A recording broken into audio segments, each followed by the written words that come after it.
Oh my word, what have I created? I literally just want to bite this. This is incredible. All right, let's cut this bad boy up. Oh, it's juicy inside. I can see pieces of garlic running through it too. Homegrown everything.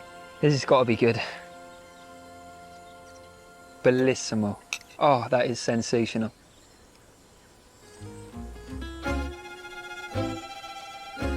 I am so excited. The first ever aubergine that I've ever grown is ready to be plucked and cooked. Yeah, boy. Oh, look at that baby. That is quite heavy actually. And look at that beautiful, vibrant purple color. I honestly cannot quite believe that I've managed to grow this. And there's loads more. This one's just ready to be picked. I can't cut it. What a thing of beauty. I don't want to cook it really, it just looks too beautiful. I want to keep it as a memento. So fresh. But we got to do it. Let's get cooking. Alright, so how am I going to cook this? I'm actually going to whole roast and fry this aubergine and make a sort of deconstructed eggplant parm. This is a real celebration of my first aubergine. So what I'm going to do first is actually make some incisions into this beautiful aubergine with a sharp knife, and then place different herbs from the garden and garlic inside those incisions. I'll then wrap it in some foil, drizzle over some oil and some homemade celery salt and pepper, and then get it into my oven. So I'm just hoping that this garlic and the herbs that we insert into these little incisions sort of melt into the flesh as it's cooking slowly. I'm going to put this aubergine actually on the hot coals of my fire, but you can just put yours in a hot conventional oven in the kitchen, set about 180 degrees, something like that, and just let it roast for about 45 minutes.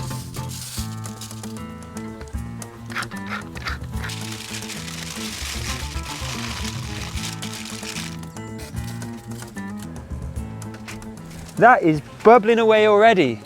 Every eggplant parm needs a really good tomato sauce, and luckily enough, I've got some tomatoes ripe for the picking, so we'll make a tomato sauce with them.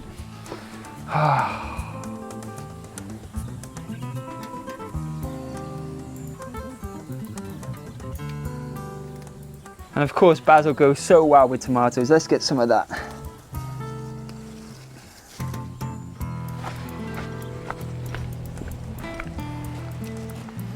Now, to make a traditional tomato sauce, what you would do is blanch these tomatoes to remove the skin, but I'm quite hesitant to do that because they're my precious tomatoes.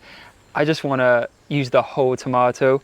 What I'll do to negate any bits of skin in the sauce is going to pulse it with my hand blender once it's cooked down. So to make it this cheat tomato sauce, I'm going to finally chop up some onion and some garlic, both from the garden, which I harvested recently.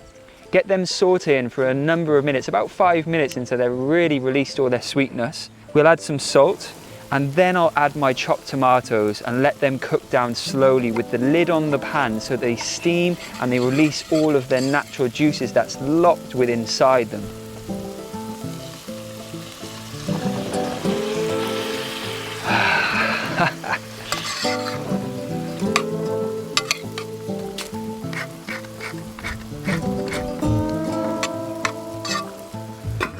I'll then add some sugar for some extra sweetness and a little bit of acidity. I'll add some white wine vinegar too. We'll then pulse it with my hand blender and add some of that fresh basil. I just got to interrupt the recipe, so I've got some exciting news. I'm actually shooting some brand new recipes for something exciting that's coming soon. And also, for these long shoot days, AG1 has been powering me through, and I've been taking it for the last 3 years. AG1, if you didn't know, is a daily foundational nutrition supplement that supports my physical and mental health through a science-driven formulation of micronutrients, phytonutrients, and essential symbiotics.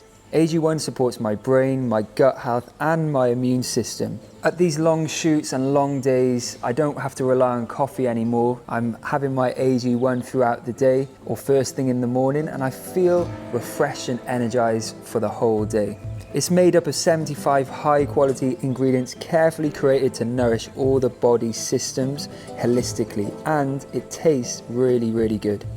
So if you want to make AG1 part of your daily routine, then head to drinkag1.com/Gaz Oakley, and then you will also receive a free 1-year supply of vitamin D3 plus K2 and 5 free AG1 travel packs, which are great when you're on the move.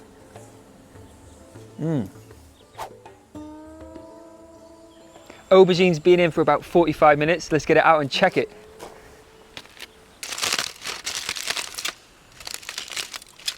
Oh, yes, this is almost like gone confit, which is when you cook something in oil slowly.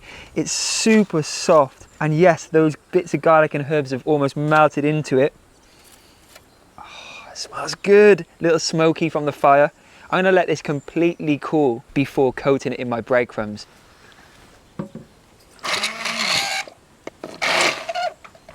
So that's my homegrown tomato sauce done. It's still a little chunky, but that's exactly how I like it. It's not perfect, it's rustic. We've got the seeds in there still, but it's fine. I'm gonna tear in some of my homegrown basil and then make a luxurious cheese sauce to complete the eggplant parm. So for my cheesy sauce, first thing I'm gonna do is get an onion and finely chop that. I'll get that sweated down in my pan in a little butter. I'm using some non-dairy butter. Once the onion is softened, I'll stir in some flour. Now this is called a roux, and it's going to help thicken the sauce up beautifully. Then we'll deglaze the pan with some milk. Again, I'm using dairy free. Now that should be thick and creamy, and I'll use my whisk to make sure there's no lumps. I'm going to stir in some garlic powder, some miso paste, and some white pepper. I'll then stir through my secret ingredient, which is nutritional yeast. This has an incredible cheesy, nutty flavor, and a squeeze of lemon juice to add a nice tang. So I got some friends coming soon and I really want them to try this, but one of them can't have gluten. So I was thinking, what can I use instead of breadcrumbs for the coating? All I had in my house was cornflakes. These are gonna actually work fine. They're just not really aesthetically pleasing right now, but they're already really crisp, so they're gonna add a super crisp coating to the outside of this aubergine. So I'm gonna crush these up now, and then I'm gonna whisk together some flour and some water with a little oil. That's gonna help stick those cornflakes to the aubergine, and to help that batter also stick to the aubergine, we're gonna have to dust the aubergine in a little flour first too.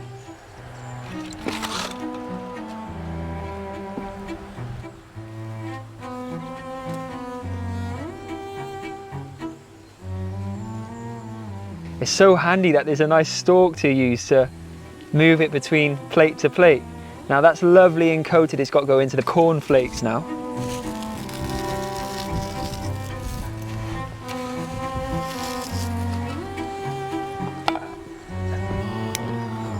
I'm actually quite nervous. This is going to be quite delicate, but it's time to fry it. I'm going to shallow fry it. My oil's hot because you can see the bubbles around the wooden part of my spider. We're going to cook this until it's crisp and golden. I assume this will take about 4 to 5 minutes, and I'll turn it every now and then. Let's carefully get this in the oil. Ooh.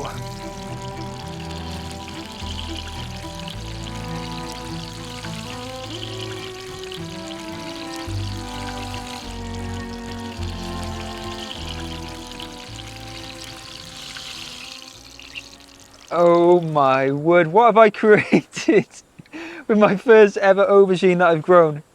This is incredible. So crisp as well.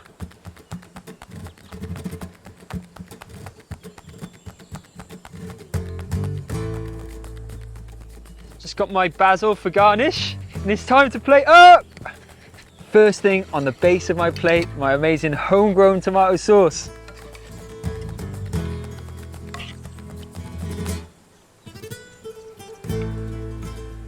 Plenty of that sauce on the base here. I literally just want to bite this, but I got to serve this up properly.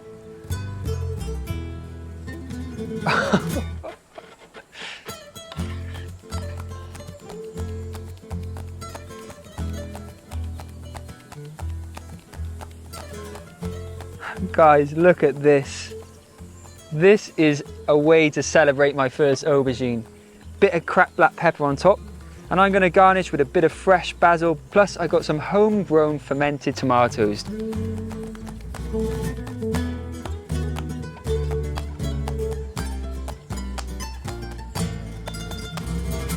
All right, let's cut this bad boy up.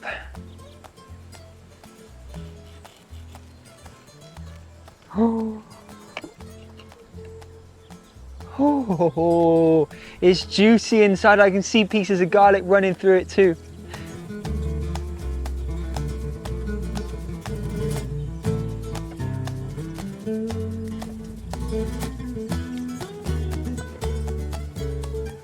Oh, wow. I am desperate to give this a taste.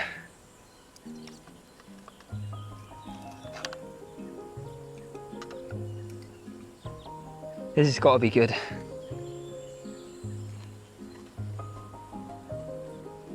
Absolutely bellissimo.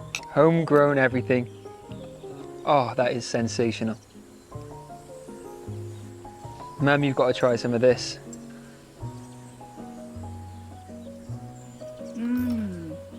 That's fantastic. That's lovely. Delicious. Dad, come and try this. I'm crafting the perfect mouthful. It's been just over 3 years since I released my last cookbook, Plants Only Kitchen. It's been a while since I made a new cookbook, and the reason is because I've been going through some huge lifestyle changes. I've been learning a lot about myself and finding some new hobbies, such as moving to the country and learning to grow my own food. And that will sure be the topic of my next cookbook, I hope, if I'm lucky enough to get a new book deal. We'll see. But I just wanted to bring your attention back to this book, Plants Only Kitchen, because it's a book that I am still so proud of. It's not necessarily the same sort of style of cooking that I do day to day now, but it is super delicious meals. They're simple meals. That's why I made this book. So I wanted to show people that plants only cooking can be really simple too. They're also protein packed meals too, because I love my working out and I love my gym. I still do to this day, and I still do cook recipes from this book. So I just wanted to let you know that if you want to get a copy, I'm doing a discount on my website for actually signed copies. My mum is amazing. She will send them to you wherever you are in the world. And that's the best way to support the channel and everything that we do, is getting them through my website rather than, you know, other Amazons and things like that. So if you want to support, this is the best way to support. And if you do, I really, really do appreciate it. It means we can continue to make epic videos on YouTube and content on social media. And if you've already got copies of my cookbooks and you bought them from the website, thank you so much. I hope they're serving you well in the kitchens. It means the world when I see you sharing images on social media of recipes that you've made from the book. And if you want to get a copy, you really want to support the channel, then you can use code GAZ10 Plants Only Kitchen, Gaz10 Plants Only Kitchen for 10% off my website, and that's the best place to get it from to really support. And you get a signed copy, and my mum sends it to you.